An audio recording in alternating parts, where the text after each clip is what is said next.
നിൽക്കുന്ന പനമ്പള്ളി നഗർ തന്നെ. ഇപ്പം മഴയുടെ കാര്യം പറഞ്ഞല്ലോ, 1.5 മണിക്കൂറാണ് കഴിഞ്ഞ ദിവസം മഴ പെയ്തത്. ശരിക്കും വഞ്ചിയിട്ട് പോകേണ്ട ഒരു അവസ്ഥയായിരുന്നു. ഇപ്പോഴും ഈ കഴിഞ്ഞ 2 ദിവസം മുമ്പ് ഈ പറയുന്ന LIG ഉൾപ്പെടെ ഈ LIG കോൺഗ്രസിന്റെ കൗൺസിലർമാരാണ് അവിടെ ഉള്ളത് ഈ പനമ്പള്ളി നഗർ ഡിവിഷനിൽ. അവരെ എല്ലാ വർഷവും പറയും ഞങ്ങളിപ്പോൾ എല്ലാം ശരിയാക്കും എന്ന് പറഞ്ഞുകൊണ്ട് ഇവർ ജയിച്ചു പോകും. പക്ഷേ ഈ കഴിഞ്ഞ 5 വർഷം ഉണ്ടായിട്ടും ഇവരത് ചെയ്തില്ല. വെള്ളക്കെട്ട് അതിന് ഒരു ശാശ്വത പരിഹാരം ഉണ്ടായിട്ടില്ല. കൊച്ചിയെ സംബന്ധിച്ചിടത്തോളം വികസനമാണ് അടിസ്ഥാന ആവശ്യം. അതിന് ഒരു ഉദാഹരണം പറയാം. നിങ്ങളുടെ ഡിവിഷനിലൊന്നും വെള്ളക്കെട്ടില്ലേ? എല്ലായിടവും എല്ലാ സ്ഥലത്തും ഒരു ചെറിയ ഉദാഹരണം പറയാം.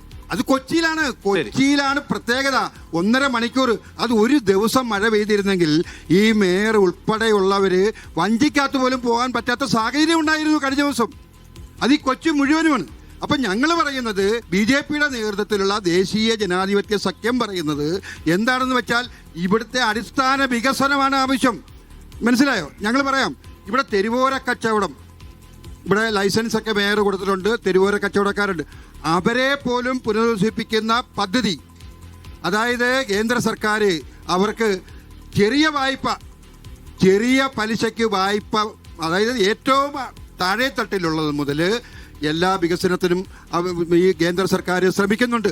ഇവർ ചെയ്യുന്നത് ഇങ്ങനൊന്നും ചെയ്തില്ല. ഇവർ കായലുകൾ നികത്താനുണ്ടെങ്കിൽ അത് നികത്തും. സൗമിനി ജെയിൻ ഇവിടെ മേയറായിരുന്നപ്പോഴാണ് ചെലവന്നൂർ കായലിലെ നടുക്കൂടെ റോഡ് വെട്ടി. അല്ലല്ല, ഈ വഴിവാണിഭക്കാരെ പുനരുദ്ധരിപ്പിക്കാനുള്ള കേന്ദ്ര പദ്ധതിയിൽ കൊടുക്കുന്ന പണം ഇവിടുത്തെ സാധാരണ ഒരു വഴിവാണിഭക്കാരനെ പുനരുദ്ധരിപ്പിക്കാൻ പറ്റുമോ കേരളത്തിൽ? സാധാരണ ഒരു വഴിവാണിഭക്കാരനെ പുനരുദ്ധരിപ്പിക്കാൻ മതിയാവുമോ? മതിയാവൂല. പക്ഷെ അങ്ങനെ ഒരു ആശ്വാസം പണ്ടൊന്നും കേന്ദ്ര സർക്കാരിൽ നിന്നും അങ്ങനെ ഒരു ആനുകൂല്യം ഉണ്ടായിട്ടില്ല. നേരത്തെ ഇപ്പോൾ മേയർ പറഞ്ഞല്ലോ ഇവിടെ ഞങ്ങളുടെ അവകാശമാണ്, കേരളത്തിലെ ജനങ്ങളുടെ അവകാശമാണ് നികുതിപ്പണം. അങ്ങനെ പറഞ്ഞു. ഇവിടെ കേരളത്തിൽ നിന്ന് 8 കേന്ദ്രമന്ത്രിമാരുണ്ടായിട്ടുണ്ട് ഇവരുടെ പിന്തുണയോടുകൂടി കേന്ദ്രം ഭരിച്ചിട്ട്. അന്നൊന്നും ചോദിക്കാത്ത ചോദ്യമാണ് ഇപ്പം മേയർ ചോദിക്കുന്നത്. മനസ്സിലായോ?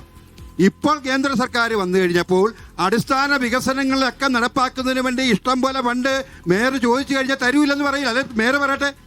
മേയർ ഒരു പദ്ധതി കേന്ദ്രത്തിന് മുമ്പിൽ വെച്ച് കഴിഞ്ഞാൽ അപ്പോൾ തന്നെ അത് പാസ്സാക്കി കൊടുക്കുകയാണ്. ഒരുപാട് ഓട്ടം ചാട്ടമൊന്നുമില്ല. പക്ഷേ ഇവർ ചെയ്യുന്നതെന്ന് വെച്ചാൽ വലിയ അനുഭവമാണ് കേരളത്തോട്. ആ ഫണ്ട് കിട്ടിക്കഴിഞ്ഞാൽ ഇവര് മിണ്ടില്ല.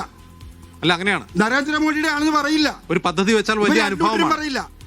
2 കൂട്ടരുടെയും പ്രശ്നം ഇതാണ് ഇവിടെ. അതുകൊണ്ട് ഞാൻ നേരത്തെ ഉദാഹരണം പറഞ്ഞ പോലെ BJP ഒരു ഡിവിഷനിൽ ജയിച്ചാൽ പിന്നെ ജനങ്ങൾ അവരെ തോൽപ്പിക്കില്ല.